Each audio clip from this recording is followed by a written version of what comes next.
सकाळी सकाळी आम्ही दोघी मायले की इथे पार्सलवाल्याची वाट बघत बसलो आणि इतक्या म्हणता म्हणता एवढ्या पावसातसुद्धा हे पार्सलवाले दादा पार्सल घेऊन आलेच. बिचाऱ्यांना पण काय, आता एवढा पाणी पाऊस चालू असला तरीसुद्धा आपलं काम ते करायलाच लागतं.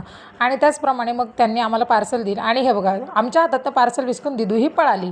पण पळून पण उपयोग नाही झाला, कारण की घरात आल्याच्या नंतर लहान्यांचं राज्य तसं म्हणूनच ते पार्सलचं कट केलं. आणि ती म्हटली की मी छोटी आहे ना, मग मलाच पार्सल ओपन करायचं आहे. पण दिदू मोठी आहे, ती कुठे ऐकणार होती. तर ह्या पार्सलमध्ये आम्ही मागवलेले होते बटरफ्लायज हँगिंग. आणि त्याच्यामध्ये 3 बर्ड्स पण आलेले आहेत, 3 बटरफ्लाय आणि 3 बर्ड्स.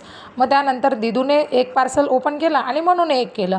दोघींची भांडणं चालूच की मी हे लावणार, मी ते लावणार. आता सध्या कसं आहे, गणपती येण्याचे सीझन चालू आहे, त्यामुळे त्या दिवशी डोंबिवलीला जाऊन पण हवं तसं काही शॉपिंग करता आली नाही. म्हणून मग ह्या पोरीने ऑनलाईन सर्च केलं, त्याच्यात हे आवडलं.